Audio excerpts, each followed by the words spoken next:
नमस्कार दोस्तों, स्वागत है आप सभी का एक नए वीडियो में। दोस्तों, आप भी अगर चाहते हैं कि राहुल गांधी हमारे देश के प्रधानमंत्री बने तो कमेंट बॉक्स में एक बार राहुल गांधी जिंदाबाद जरूर लिखिए।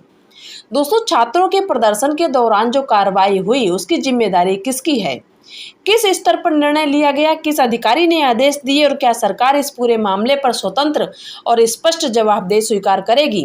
राहुल गांधी समेत विपक्षी नेताओं ने छात्र प्रदर्शन पर कार्रवाई को लेकर गृह मंत्रालय से जवाब मांगा।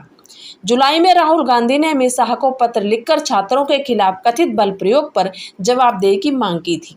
यानी विपक्ष का फोकस सिर्फ नीट परीक्षा में अनियमितताओं पर नहीं रहा, उसने इसे कानून व्यवस्था और पुलिस कार्रवाई से भी जोड़ दिया। और यही अमित शाह की भूमिका विपक्ष के निशाने पर आती है, क्योंकि गृह मंत्रालय के अधीन दिल्ली पुलिस आती है।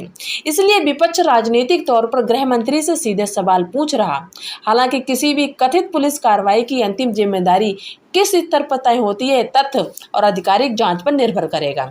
इसलिए इस मुद्दे पर राजनीतिक आरोप और स्थापित तय दोनों अलग अलग रखना जरूरी है। दोस्तों, अब आते हैं उस आरोप पर जिसे विपक्ष लगातार उठा रहा। विपक्ष कह रहा है कि अमित शाह को संसद में आकर जवाब देना चाहिए और सरकार की तरफ से अब जवाब है कि गृह मंत्री कुछ चर्चा के लिए तैयार हैं। इसलिए कहना सरकार चर्चा से इनकार कर रही पूरी तस्वीर नहीं बताता।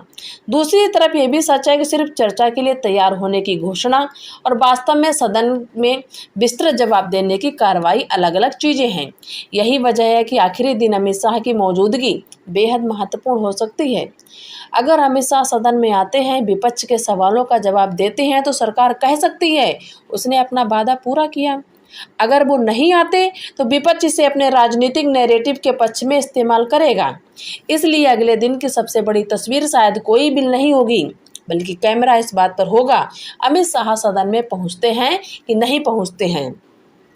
दोस्तों, क्या राहुल गांधी ने सरकार को राजनीतिक दबाव में डाल दिया है? इसी बात पर दोस्तों एक बार कमेंट बॉक्स में राहुल गांधी जिंदाबाद जरूर लिख दीजिए। राहुल गांधी ने अमित शाह की चर्चा की पेशकश पर रुख अपनाया। विपक्ष सिर्फ गृह मंत्री का भाषण सुनना नहीं चाहता, विपक्ष जवाब मांग रहा है। ये लाइन राजनीतिक रूप से महत्वपूर्ण है, क्योंकि इससे बहस का फ्रेम बदल जाता है। सरकार का फ्रेम है हम चर्चा के लिए तैयार हैं, विपक्ष का फ्रेम है चर्चा तभी सार्थक होगी जब सवालों के जवाब मिलेंगे। यानी दोनों पक्ष एक ही शब्द इस्तेमाल कर रहे हैं कि चर्चा, लेकिन दोनों के लिए चर्चा का मतलब अलग है। यही इस पूरे विवाद की असली राजनीतिक लड़ाई है। अब दोस्तों बता दें कि एक नया मुद्दा उठा है परसीमन का। परसीमन इतना बड़ा मुद्दा क्यों बनता जा रहा है? परसीमन, भारत में परसीमन का मतलब है लोकसभा और विधानसभा निर्वाचन क्षेत्रों की सीमाओं और प्रतिनिधित्व का पुनर्निर्धारण। लेकिन जब आबादी अलग अलग राज्यों में अलग गति से बढ़ती है, तब परसीमन सिर्फ नक्शा बदलने की प्रक्रिया नहीं रह जाता। इस संसद में राज्यों की राजनीतिक ताकत को प्रभावित कर सकता है। दक्षिणी राज्यों की चिंता यही है। तमिलनाडु, केरल, कर्नाटक, आंध्र प्रदेश, तेलंगाना जैसे राज्यों ने पिछले दशकों में जनसंख्या नियंत्रण के मोर्चे पर अपेक्षाकृत बेहतर प्रदर्शन किया। दूसरी तरफ उत्तर भारत के कई राज्यों में आबादी तेजी से बढ़ी। ऐसे में अगर भविष्य की लोकसभा सीटों का वितरण मुख्य रूप से आबादी के आधार पर होता है, तो दक्षिणी राज्यों को डर है कि उनकी संसद में सापेक्ष हिस्सेदारी कम हो सकती है। और यही कारण है कि परसीमन का मुद्दा सिर्फ संवैधानिक प्रक्रिया नहीं रहा, अब यह संघीय राजनीति का मुद्दा बन चुका है। तमिलनाडु ने आज प्रस्ताव परसीमन का पेश किया है। आज तमिलनाडु विधानसभा ने लोकसभा की मौजूदा 543 सीटों की संख्या को स्थायी रूप से बनाए रखने की मांग वाला प्रस्ताव पारित किया। यह प्रस्ताव परसीमन को लेकर दक्षिण राज्यों की चिंता का स्पष्ट राजनीतिक संकेत है। और यहाँ एक बेहद दिलचस्प बात है, यह मुद्दा सिर्फ एक पार्टी तक सीमित नहीं है। डीएमके के पास लोकसभा में 22 सांसद हैं। उसकी स्थिति केंद्र की प्रस्तावित परसीमन व्यवस्था के लिए राजनीतिक रूप से महत्वपूर्ण मानी जा रही। जुलाई में डीएमके ने अंतिम निर्णय बिल का वास्तविक मसौदा सामने आने तक टालने का संकेत दिया था। यानी 22 सांसदों को सीधे सरकार के खिलाफ घोषित कर देना अभी जल्दबाजी होगी।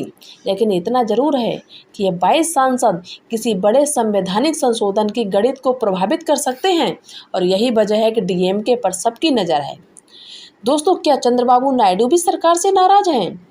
यहाँ सबसे ज़्यादा सावधानी की ज़रूरत है। अब राजनीतिक वीडियो में दावा किया जा रहा है कि चंद्रबाबू नायडू जो हैं वो परिसीमन के खिलाफ हैं। आंध्र प्रदेश के मुख्यमंत्री और एनडीए के महत्वपूर्ण सहयोगी चंद्रबाबू नायडू ने अप्रैल में प्रस्तावित परिसीमन और महिला आरक्षण व्यवस्था का समर्थन किया था।